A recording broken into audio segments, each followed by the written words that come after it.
Hello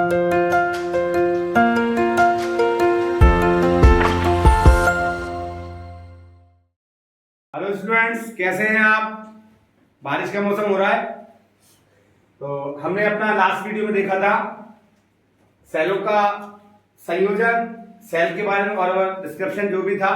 cell cell किसे कहते हैं, विद्युत वाहक बल, टर्मिनल वोल्टता, आंतरिक प्रतिरोध, इनके बीच में रिलेशन भी पूछा जा सकता है, अंतर भी पूछा जा सकता है।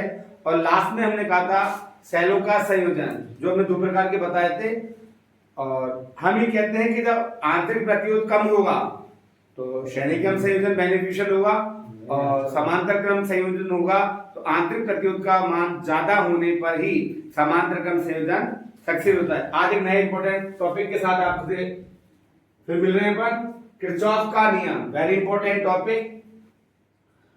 हमने 10th स्टैंडर्ड पर देखा था कि धारा या विभवांतर का मान ज्ञात करने के लिए ओम का नियम V बराबर IR, इसकी सहायता से हम कई प्रकार की कैलकुलेशन सॉल्व करते हैं, कितने मान की धारा बह रही है, विभवांतर क्या है, ऑल ओवर। लेकिन अगर जटिल परिपथ आ जाता है, इससे भी जटिल परिपथ, तो उसमें कई प्रकार की धारा का मान कितना होगा। जैसे इसमें अलग अलग मान की धारा, यहां पर हम बता रहे हैं I मान की धारा है, यहां पर I2 मान की धारा है, तो इसमें कितनी धारा होगी, विभवांतर कितना होगा, इन सब का मान ज्ञात करने के लिए वैज्ञानिक किरचॉफ ने दो नियम प्रतिपादित किए, जिन्हें किरचॉफ के नियम कहा जाता है।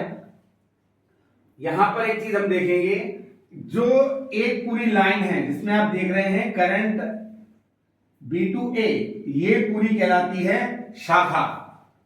ये शाखा है, ये शाखा है, ये अपने आप में शाखा है, ब्रांचेस। लेकिन जब यहां देख सकते हैं आप डी पॉइंट पर एक ब्रांच इधर से आ रही है, एक ब्रांच इधर जा रही है, एक ब्रांच इधर जा रही है, इसको हम कहते हैं संधि बिंदु। ये होता है नॉट पॉइंट, संधि बिंदु। तो दो से अधिक शाखाएं जिस बिंदु पर जाती हैं उसे संधि कहा जाता है। और ये आपका एक क्लोज लूप जो बन रहा है, ABCD का जो लूप बन रहा है, इसे हम लूप, या इसका दूसरा नाम होता है पाश, इसको पाश भी कह सकते हैं, या इसको लूप, एक बंद परिपथ। तो यहां पर जो हम किरचॉफ ने जो दो नियम दिए थे, किरचॉफ का प्रथम नियम था संधि का नियम। आपको मैंने संधि बताया है, जहां पर दो से अधिक शाखाएं आकर के मिलती हैं उन्हें संधि कहते हैं। शाखा क्या होती है, जिसमें समान मान की धारा, जैसे I1 यहां से लेकर के I1 यहां पर बह रही है, तो ये एक पूरी शाखा कहलाती है। और शाखाओं से मिलकर के एक बंद लूप बनता है, जिसे पाश भी कहते हैं। तो किरचॉफ का जो प्रथम नियम था उसे संधि का नियम भी कहा जाता है। चूंकि ये धारा से संबंधित है, इसलिए इसे धारा का नियम भी कह देते हैं। धारा आवेश, आवेश प्रवाह की दर को धारा कहते हैं। तो किरचॉफ का प्रथम नियम आवेश संरक्षण के नियम का पालन करता है। ये आपको ऑब्जेक्टिव किरचॉफ का प्रथम नियम, संधि का नियम अजाय, लूप का नियम कह दे उसको, या किस नियम का पालन करता है। तो ऑब्जेक्टिव क्वेश्चंस के लिए हमने बता रखा है किरचॉफ का प्रथम नियम संधि का नियम कहलाता है, ये आवेश संरक्षण के नियम का पालन करता है। आप यहां देखेंगे, ये नियम कहता है जब किसी संधि पर दो या दो से अधिक धाराएं आए या जाएं, संधि पर आने वाली धाराओं और संधि से जाने वाली धाराओं, संधि पर आप देख रहे हैं, संधि पर जो रेड से मैंने बता रखा है ये संधि पर आ रही है, जो ब्लैक से बता रखा है वो संधि से जा रही है। सो संधि पर आने वाली धाराओं, जैसे मैं यहां पर बता दूं आपको, I1, I2, I3, I4, I5। तो आप देख रहे हैं कि एक संधि पर ये 5 धाराएं आ रही हैं या जा रही हैं। तो ये कहता है कि संधि पर आने वाली धाराओं आ रही है, आपकी I1 आ रही है, I2 जा रही है, I3 फिर आ रही है, I4 आ रही है, और I5 जा रही है। तो यहां पर कहा जा रहा है संधि पर आने वाली धाराओं और जाने वाली धाराओं का बीजीय योग शून्य होता है। संधि पर आने वाली धाराओं और जाने वाली धाराओं आ रही है, I1 आ रही है, I3 आ रही है, I4 आ रही है।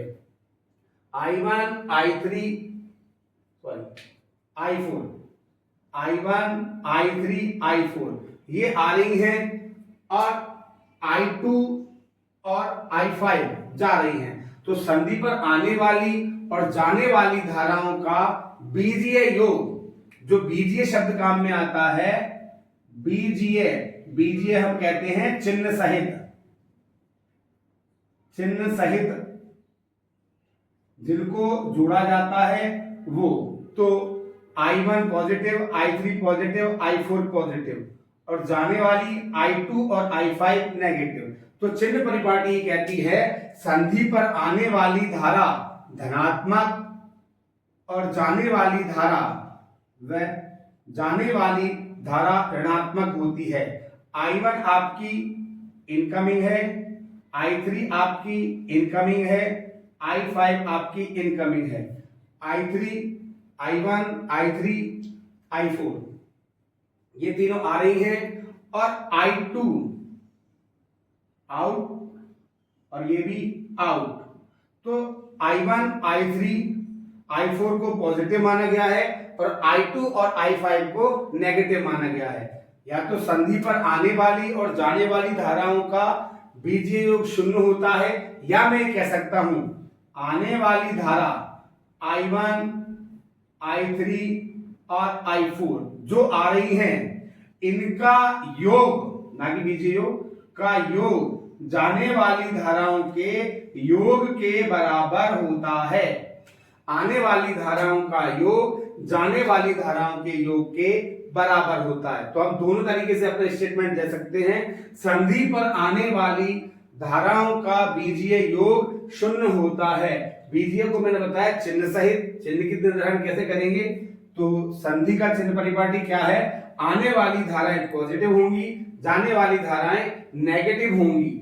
तो आने वाली टोटल धाराएं बराबर जाने वाली टोटल धाराओं का योग बराबर होता है। तो जितना आ रहा है उतना जा रहा है, इसलिए कहा जाता है कि यह आवेश संरक्षण के नियम का पालन करता है। जितना आया आवेश संधि पर उतना आवेश चला गया, then incoming is equals to outgoing. तो ये आपका किरचॉफ का प्रथम नियम है। इस पर आधारित हम आंकिक प्रश्न आगे सॉल्व करेंगे। और अब मैं किरचॉफ का दूसरा नियम, किरचॉफ का जो द्वितीय नियम है इसे लूप का नियम भी कहते हैं। लूप के बारे में मैंने आपको बताया, जो आपका बंद परिपथ होता है इसे लूप कहा जाता है। लूप तो लूप का नियम है किरचॉफ का द्वितीय नियम, इसे लूप का नियम भी कहते हैं। यहां पर इस नियम के अनुसार हम कह रहे हैं समेशन ऑफ E मतलब विद्युत वाहक बल जो एक प्रकार की ऊर्जा है, विद्युत वाहक बलों का बीजीय योग IR जिसे हम कहते हैं विभव पतन, एनर्जी लॉस। सेल से एनर्जी मिली, सेल से एनर्जी जब धारा का प्रवाह प्रतिरोध से होता है तो वहां पर आवेश इस ऊर्जा का उपयोग करते हुए प्रतिरोध को पार करता है, इसलिए विभव पतन इसको कहा जाता है। तो विद्युत वाहक बल भी एक प्रकार की ऊर्जा है और विभव पतन भी एक प्रकार की ऊर्जा है। तो ये कहता है बंद लूप के लिए विद्युत वाहक बलों का बीजीय योग, विद्युत वाहक बलों का बीजीय योग मतलब चिन्ह सहित। विद्युत वाहक बल कब पॉजिटिव होगा कब नेगेटिव होगा इस पर हम चर्चा करेंगे चिन्ह परिपाटी में। तो विद्युत वाहक बलों का बीजीय योग R के स्रोत पर विभव पतन मींस IR के गुणनफल के बीजीय योग के बराबर होता है। सेलों के विद्युत वाहक बलों का बीजीय योग प्रतिरोध के सिरों पर विभव पतन के बीजीय योग के बराबर होता है। चूंकि हम लूप नियम में लूप का नियम इसलिए कह रहे हैं क्योंकि हम इसे लूप पर ट्राई करेंगे और यह ऊर्जा संरक्षण के नियम का पालन करता है। ऑब्जेक्टिव क्वेश्चन है यह ऊर्जा संरक्षण के नियम का पालन करता है, क्योंकि सेल द्वारा दी गई ऊर्जा प्रतिरोध से गुजरने पर आवेश इस ऊर्जा का उपयोग करते हुए उसकी हानि होती जाती है, अर्थात ऊर्जा का लॉस होता है। तो सेल से दी गई ऊर्जा प्रतिरोध से जब गुजरने पर ऊर्जा खर्च हो जाती है, तो इनका योग दी गई ऊर्जा बराबर खर्च की गई ऊर्जा, अर्थात यह ऊर्जा संरक्षण के नियम का पालन करता है। अब जब सेल लूप की बात करेंगे तो कब ई, मैंने बताया बीजीय योग, विद्युत वाहक बलों का बीजीय योग मतलब चिन्ह सहित। तो विद्युत वाहक बल धनात्मक भी हो सकता है, विद्युत वाहक बल ऋणात्मक भी हो सकता है। इसी प्रकार आई आर का गुणनफल धनात्मक भी हो सकता है और ऋणात्मक भी हो सकता है। तो इसके लिए ये दो चिन्ह परिपाटी महत्वपूर्ण है। सेल के ऋण सिरे से धन सिरे की ओर, सेल के ऋण सिरे से धन सिरे की ओर, ये हमारा यहां पर अपन जब इसको सॉल्व करेंगे तो हम यहां पर अपना एक लूप बनाते हैं, हमारा काल्पनिक लूप जिसे हम कहते हैं। तो इसमें हमने कहा ये काल्पनिक लूप आप क्लॉकवाइज या एंटी क्लॉकवाइज ऑल ओवर आप देखेंगे कि या तो ये पूरा इसी दिशा में है या मैं इसको यहां पर इस तरीके से अपोजिट डायरेक्शन में भी बना सकता हूं।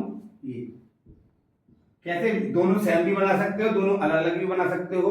तो जब भी हम इस प्रकार की समस्या को हल करेंगे, जटिल परिपथों को हल करेंगे, तो लूप नियम में हम अपना एक लूप बना लेंगे।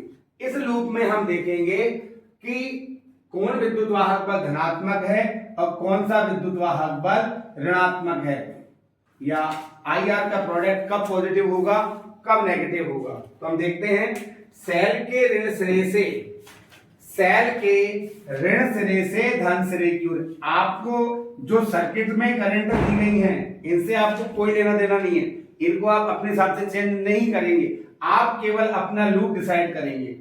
आपका लूप और परिपथ में जो परिपथ बना हुआ है उनमें धारा समान बह रही है या विपरीत बह रही है, उनके आधार पर हम चिन्ह परिपाटी का उपयोग करते हैं। तो सेल के ऋण सिरे से धन सिरे की ओर धारा बहने पर विद्युत वाहक बल धनात्मक और धन से ऋण सिरे की ओर जाने पर विद्युत वाहक बल ऋणात्मक होता है। तो आपको मैं बताता हूं, यहां पर हमने देखा कि हमारे लूप के अनुसार, देखना ध्यान से, हमारा लूप ये है, हमें इससे कंपेयर करना है। हमारे लूप के अनुसार धारा ऋण से धन सिरे की ओर, हमारा लूप कह रहा है कि ये धारा ऋण से धन सिरे की ओर जा रही है, इसलिए इसका E1 पॉजिटिव माना जाता है। ठीक है, आप यहां भी देख सकते हैं ये लूप जो हमने बनाया उसमें बहने वाली धारा कहां से आ रही है, ऋण सिरे से धन सिरे की ओर। अगर ये दोनों विपरीत हो जाती लाइक दिस, इस हमारा जो परिपथ आपका जो सर्किट रहेगा उसमें धारा इस तरीके से, हमारे लूप में धारा इस तरीके से, तो वहां पर हम E को नेगेटिव लेंगे। देखें आप यहां पर ये आपको दिखाई दे रहा है, यहां पर हमारे लूप में धारा इधर जा रही है और इसमें धारा नेगेटिव से पॉजिटिव, तो दोनों की करंट एक दूसरे के अपोजिट दिख रही है, इसलिए E2 आपका नेगेटिव बताएगा। एक बार फिर देख लें आप इसी में, अगर हमारा लूप जो हमने बनाया है और सेल जिसमें धारा बह रही है, इन दोनों में ऋण से धन की ओर, यहां भी हमारे लूप के अनुसार भी ऋण से धन की ओर, दोनों के लिए सेम है, देन E1 पॉजिटिव। यहां अगर हम देखेंगे तो ये इधर जा रही है ऋण से धन की ओर और हमारे अनुसार ये धन से ऋण की ओर आ रही है। मैंने यहां लिखा है धन से ऋण सिरे की ओर जाने पर विद्युत वाहक बल ऋणात्मक होता है। तो हमने दोनों को देखा कि एक विद्युत वाहक बल के लिए धारा समान दिशा में थी, देन E1 पॉजिटिव लिया, सेकंड के लिए इस दिशा में आई तो नेगेटिव आ जाएगा। इसी प्रकार अब मैं प्रतिरोध के गुणनफल की बात करता हूं। हम देखें प्रतिरोध जब धारा समान है तो I और R का प्रोडक्ट पॉजिटिव होगा, I1 R1 धारा, यहां भी देख सकते हैं आप, जब दोनों समान थी तो धारा की दिशा में IR धनात्मक होता है। धारा की दिशा में ये दोनों को देख रहे हैं आप, दोनों तीर समान दिशा में हैं। देन I और R का गुणनफल, जिसे विभव पतन भी कहा जाता है या विभवांतर भी हम कह सकते हैं, समान होगा। यहां अगर आप देख रहे हैं तो इसके अनुसार ये किस दिशा में जा रहा है, C से D की ओर, और हमारे अकॉर्डिंग D से, तो इन दोनों के इसमें और इसमें भी कंट्रावर्सी, दोनों एक दूसरे के अपोजिट हैं। देन I2 और R2 भी ऋणात्मक हो जाएगा। धारा की दिशा में आने पर IR का गुणनफल पॉजिटिव होता है और धारा के विपरीत जाने पर IR का गुणनफल ऋणात्मक होता है। इस तरीके से हमें एक इक्वेशन मिल जाएगी और इनमें अगर हमें वैल्यू दी जाएगी, वैल्यू पुट करेंगे और युगपत समीकरण की सहायता से, युगपत समीकरण आपने जो 10th क्लास में पढ़ी हुई है XY वाली, उनकी सहायता से हम यहाँ पर I और R के मान या I और E के मान ज्ञात कर सकते हैं। इसी प्रकार इस लूप को मैं अगर नाम दूंगा तो क्या कहूंगा मैं इसको, हम यहाँ पे लिखेंगे लूप ADCBA, लूप ADCBA, जहां बंद कब होगा, जब ऑल ओवर ए पर आ जाएगा, इसलिए इसको ए से लेकर के ए पर खत्म करते हैं। लूप ACDB ए के में किरचॉफ के द्वितीय नियम से KVL, Kirchhoff voltage law, loop ABCBA में किरचॉफ नियम से इस तरीके से आप लिख करके किरचॉफ का नियम लागू करेंगे। किरचॉफ का द्वितीय नियम भी लिख सकते हैं, किरचॉफ का लूप नियम भी लिख सकते हैं, या द्वितीय नियम से भी कह सकते हैं। अब मैं आपको जो आपने ये ABCBA लिखा, इसके बेस पर हम देखते हैं। आपने देखा A से B में कोई अवयव नहीं है। अब हम चलते हैं B से C की ओर, तो B से C में हम देख रहे हैं कि B से C में हमारी धारा, हमारी जो शाखा की धारा है, लूप की जो काल्पनिक लूप हमने बनाया है, उसकी धारा सेल के धन सिरे से ऋण सिरे की ओर जा रही है। धन से ऋण सिरे की ओर जाने पर विद्युत वाहक बल E2 की वैल्यू को हमने नेगेटिव बताया है। सेम L धारा के विपरीत दिशा में ऋणात्मक, अगर धारा के विपरीत अपना लूप इस लूप के विपरीत है तो विपरीत दिशा में IR का गुणनफल ऋणात्मक होगा। देन -E2 और -I2R2। इसी तरीके से यहां तक हो गया। वापस C से B में कुछ नहीं है। B से A की ओर अगर हम देखते हैं तो B से A की तरफ आने पर हमें मिल रहा है I1R1, जो कि धारा की दिशा में है। हमारे लूप की और परिपथ के शाखा की दोनों की दिशाएं समान हैं, इसलिए वैल्यू पॉजिटिव हो जाएगी। यहां पर जो सेल के विद्युत वाहक बल की बात करेंगे तो हमारे लूप के अनुसार, हमारी शाखा के अनुसार भी ऋण सिरे से धन सिरे की ओर जा रहा है, इसलिए E1 की वैल्यू भी पॉजिटिव होगी। इसी तरीके से मैं आपका ये दूसरा लूप लेता हूं। दूसरा लूप हमने इस तरीके से बनाया है। ये भी आपका DCFED, D इसको लिखेंगे अपन लूप DCFED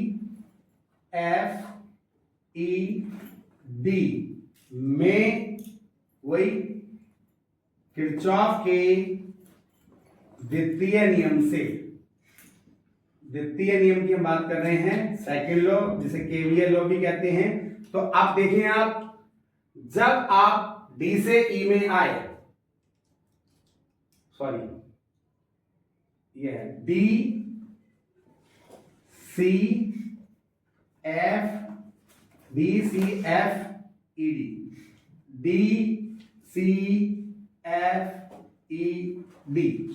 अब देखिए, आप D से C जब जा रहे हैं तो D से C में आप देख रहे हैं कि E2 भी नेगेटिव आ रहा है, दिशा विपरीत है। ये परिपथ में इधर जा रही है, हमारी इधर जा रही है। Then E2 will be negative. E2 का मान ऋणात्मक हो गया। यहां पर धारा ऋण से धन की ओर भाग निकली। हमारे लूप के अनुसार प्लस से माइनस की ओर, हमें हमारा लूप देखना है, प्लस से माइनस की ओर। यहां भी आप देख रहे हैं ये और ये धारा एक दूसरे के विपरीत है, इसलिए इधर बराबर करके I2 R2 ये गुणनफल भी आपका ऋणात्मक होगा।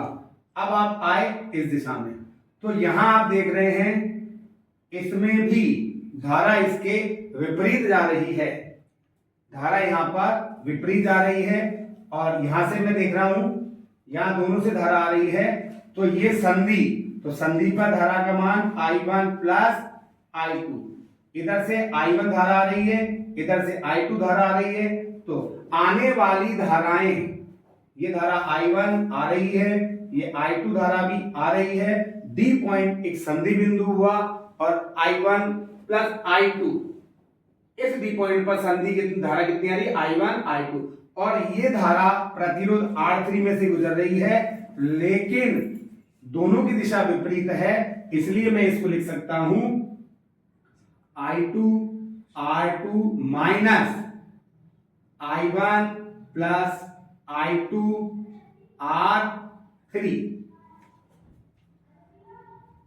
I1 I2 R3 में से जा रही है नेगेटिव। अब आप देख रहे हैं तीनों वैल्यू आपकी नेगेटिव आई, तो आप इसमें माइनस कॉमन लेकर के लिख सकते हैं E2 बराबर I2 R2 positive plus I1 plus I2 R3।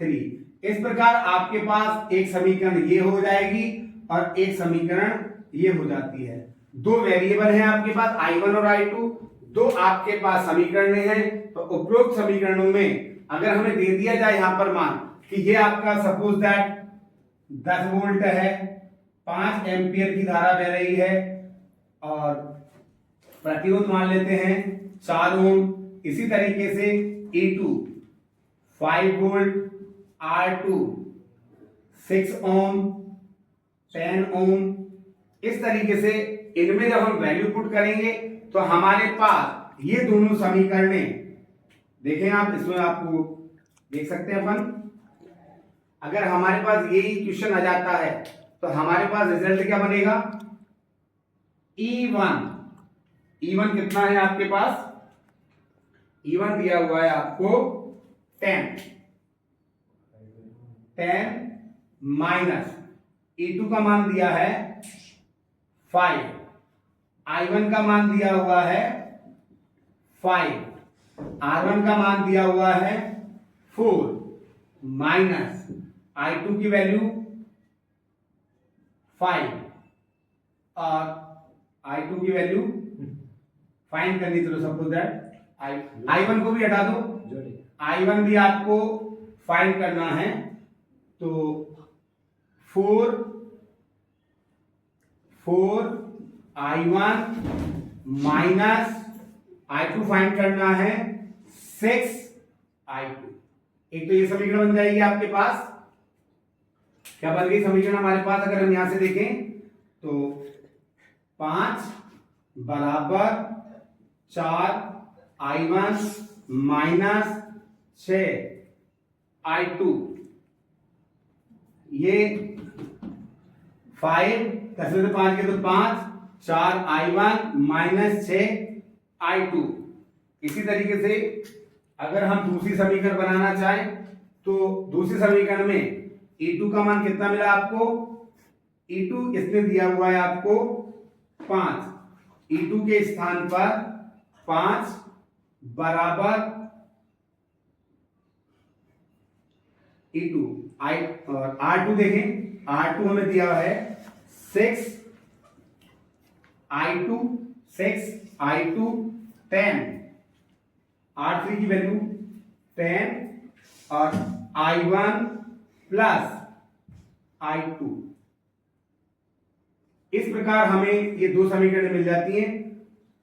इसको और थोड़ा सोल्व कर लें, 5 10 और 6, पहले तो 10 I1 प्लस 16 I2। इस प्रकार ये हमारी समीकरण संख्या 3 और ये समीकरण संख्या 4। तो इसकी सहायता से आप I1 और I2 के मान ज्ञात कर सकते हैं। अभी हमने पढ़ा था किरचॉफ का नियम, किरचॉफ के नियम इंपॉर्टेंट है, और व्हीटस्टोन सेतु की संतुलन अवस्था के लिए आवश्यक प्रतिबंध, ये भी एक इंपॉर्टेंट टॉपिक है। और किरचॉफ के नियम की सहायता से हमें व्हीटस्टोन सेतु की संतुलन अवस्था के लिए आवश्यक प्रतिबंध चाहिए। तो पहले तो हम इस पर चर्चा करते हैं, व्हीटस्टोन क्या था। वैज्ञानिक व्हीटस्टोन ने समान परिमाण के, लगभग समान परिमाण के 4 प्रतिरोध R1, R2, R3, R4 या PQRS को समांतर चतुर्भुज की 4 भुजाओं के रूप में संयोजित किया। एक विकर्ण बिंदु A और C के मध्य में सेल और कुंजी को जोड़ करके परिपथ संयोजन पूर्ण किया। दूसरा, उसने D और D दूसरे विकर्ण बिंदुओं के मध्य एक धारा मापी, जो हम 4th चैप्टर में पढ़ेंगे, धारा मापी, जिसकी सहायता से परिपथ में प्रवाहित धारा की दिशा का मापन किया जाता है। इसमें सेंटर में 0 रहता है, इसे धारा मापी, यहां हम धारा मापी का प्रतिरोध G मानेंगे और इसमें बहने वाली धारा को हम IG मानेंगे। तो हमने देखा कि जब सेल से I मान की धारा प्रवाहित होती है तो बिंदु A पर I धारा का विभाजन होता है और ये I धारा I1 और I2 में विभक्त हो जाती है। पुनः D बिंदु पर धारा 2 भागों में बटेगी, तो यहां से IG मान की धारा आ रही है B से D की ओर। तो आप देखेंगे कि जो D पॉइंट है इसे भी हम एक संधि बिंदु मानेंगे। तो किरचॉफ का प्रथम नियम क्या कहता है, आने वाली धारा और जाने वाली धारा, आने वाली धारा आपकी IG है और जाने वाली धारा आपकी -IG बन जाएगी। तो इधर बहने वाली धारा कितनी जाएगी आपकी I1 - IG। ठीक इसी प्रकार इधर धारा I2 आ रही है, साथ में D संधि बिंदु पर धारा IG आ रही है, तो I2 + IG, तो यहां से जो जाने वाली धारा होगी वो होगी I2 + IG। इस प्रकार हमें प्रत्येक शाखा में धारा मिल गई और यहां पर आपको एक लूप बन जाएगा इस तरीके से, जैसा इसका शेप है वैसा ही हम इसका लूप बना लेंगे। ऐसा शेप है तो ऐसा लूप, इनमें धाराएं, ये मैंने धाराएं, हमारा loop A D A B D A, A B D A, और दूसरा लूप आपका बन रहा है B C D B। ये 2 आपके लूप बन जाएंगे। तो किरचॉफ के नियम के क्वेश्चन आता है, किरचॉफ के नियम की सहायता से व्हीटस्टोन सेतु की संतुलन अवस्था के लिए आवश्यक प्रतिबंध ज्ञात कीजिए। तो हमने व्हीटस्टोन सेतु तैयार किया। व्हीटस्टोन सेतु, अगर व्हीटस्टोन सेतु को भी परिभाषित करवाना चाहे तो आप कह सकते हैं व्हीटस्टोन सेतु में, व्हीटस्टोन सेतु के लिए एक समांतर चतुर्भुज में समान परिमाण के 4 प्रतिरोध लगे रहते हैं। इनका संबंध विकर्ण बिंदु AC का संबंध बैटरी और कुंजी से, और विकर्ण बिंदु B और D के मध्य में धारा मापी लगा रहता है। ये एक व्हीटस्टोन सेतु का परिपथ है। अब मैं किरचॉफ के नियम से, तो किरचॉफ के द्वितीय नियम से हमने बात की थी, जिसे हम संधि लूप का नियम भी कहते हैं, KVL भी कहते हैं, से लूप किस में लगाएंगे, लूप ले सकते हैं आप, आपका लूप आएगा A B D A, loop A B D A में KVL। ठीक है, तो हम देख रहे हैं A से B, जिसमें प्रतिरोध है R1 और धारा है I1। तो R1 I1, यहां से आप A से B पे गए, B से D की ओर जा रहे हैं, तो तो हमारे लूप के अनुसार ही धारा जा रही है, तो इस धारा को भी हम आई आर के गुणनफल को भी हम पॉजिटिव लेंगे। आई जी तो धारा और जी धारा मापी का प्रतिरोध, इसमें भी धारा उसी दिशा में, इसमें भी धारा उसी दिशा में है, लेकिन आप जब एडी को देख रहे हैं तो डी से ए की ओर हमारे लूप की धारा और एडी की धारा एक दूसरे के विपरीत है, इसलिए मैं इसे माइनस में लूंगा आई टू आर। इसमें किसी प्रकार का कोई सेल नहीं है, तो विभव पतन और विद्युत वाहक बल, चूंकि विद्युत वाहक बल नहीं है तो हम इसे 0 ले लेंगे। इस प्रकार ये हमारी समीकरण संख्या 1 बन जाती है। अब हम दूसरा लूप लेंगे। दूसरे लूप में आप देख रहे हैं लूप कौन सा होगा आपका, loop B C D B, B C D B में KVL से, तो आप देखिए इसमें लूप बी से शाखा बी से सी में आप देख रहे हैं R2 प्रतिरोध है जिसमें I1 माइनस IG, तो यहां पर आपका जो प्रतिरोध था वो R3, ए और डी की जब हमने बात की थी I2 R3। यहां पर हम देख रहे हैं दूसरा जो लूप है हमारा बी से सी की ओर R2 और धारा है I1 माइनस IG। लूप की दिशा में शाखा और हमारे लूप की दिशा, धारा की दिशा समान है, इसलिए वैल्यू पॉजिटिव है। अब हम चल रहे हैं C से D की ओर। C से D की ओर हमारा लूप C से D की ओर जा रहा है और परिपथ में धारा D से C की ओर जा रही है, इसलिए I और R का प्रोडक्ट नेगेटिव माना जाएगा।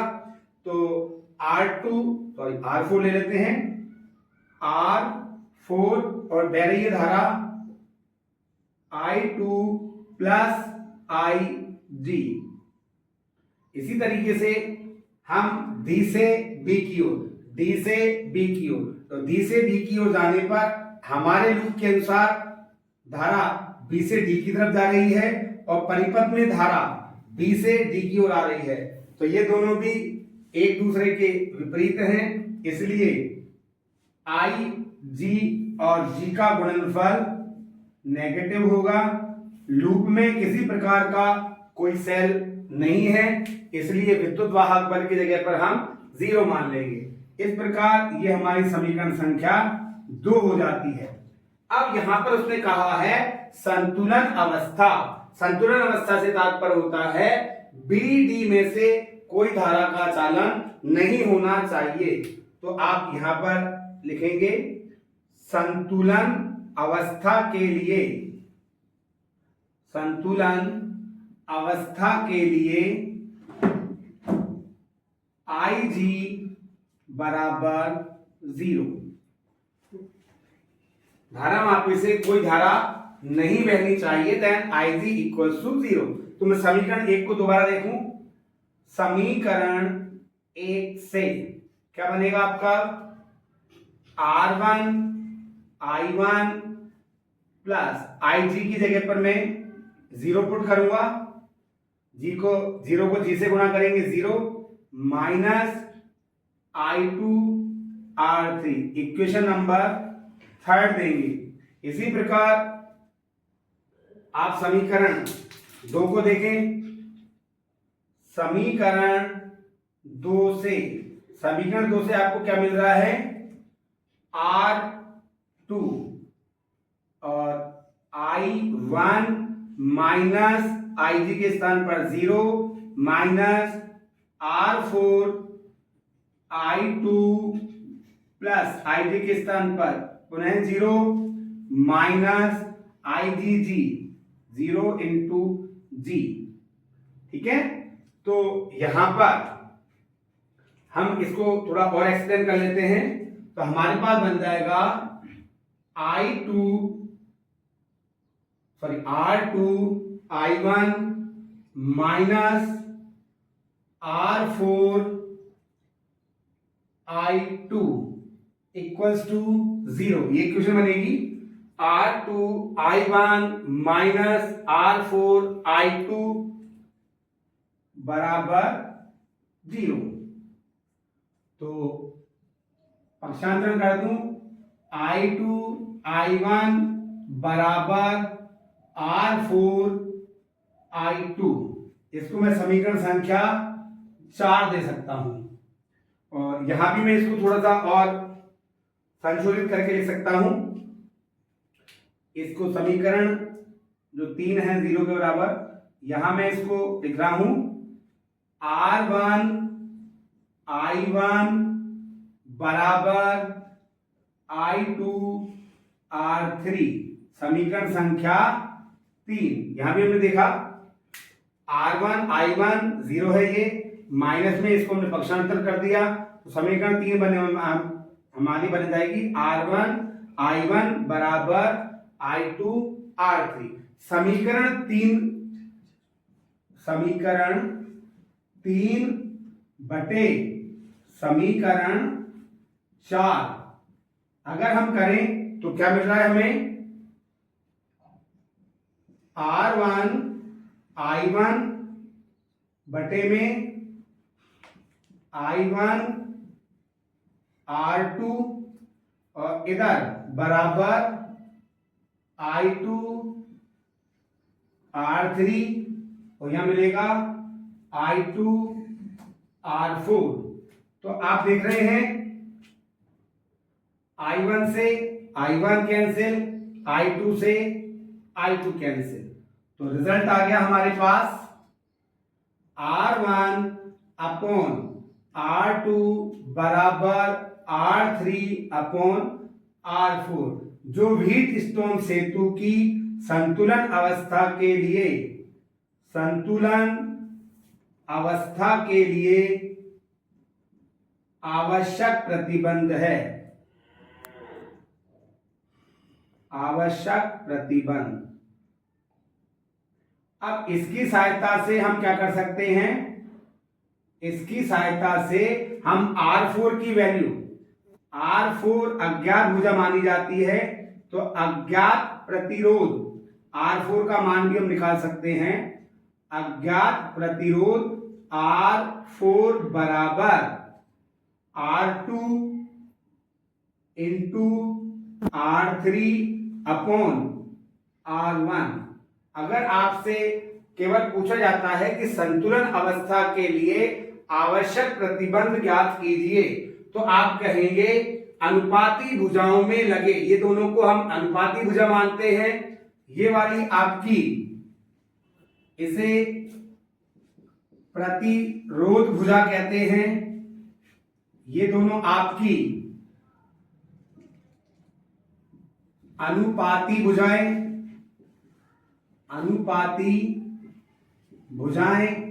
और ये जो भुजा है इसे कहा जाता है अज्ञात भुजा। इसमें जो प्रतिरोध लगा रहता है उसे हम अननोन मानते हैं। तो अनुपाती भुजाओं में लगे प्रतिरोधों का अनुपात R1 अनुपात R2, प्रतिरोध भुजा और अज्ञात भुजा में लगे प्रतिरोधों R3 और R4 के बराबर होता है। संतुलन अवस्था के लिए आवश्यक प्रतिरोध स्टेटमेंट आएगा तो अनुपाती भुजाओं में लगे प्रतिरोधों का अनुपात प्रतिरोध भुजा और अज्ञात भुजा में लगे प्रतिरोधों के अनुपात के बराबर होता है। अज्ञात प्रतिरोध का अगर मान आपको ज्ञात करना है तो R4 R2 into R3, R4 इधर चला जाएगा, R1 नीचे, R4 equals to R2 into R3 upon R1। इसकी सहायता से आप अज्ञात प्रतिरोध का मान ज्ञात कर सकते हैं। अगर आपको कोई क्वेश्चन दे दिया जाए यहां पर, सपोज दैट R1 बराबर 5 और R2 बराबर 6 और यहां कहा जाए आपसे R3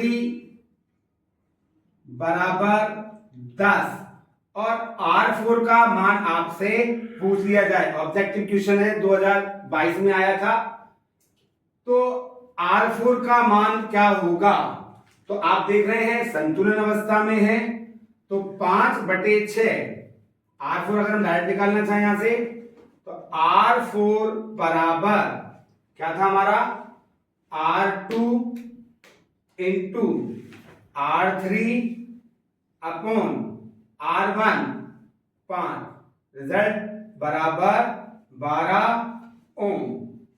इस प्रकार हम इसका मान ज्ञात कर सकते हैं। ऑब्जेक्टिव में भी आ सकता है और मेजर क्वेश्चन भी आ सकता है, डेढ़ नंबर का क्वेश्चन भी आ सकता है।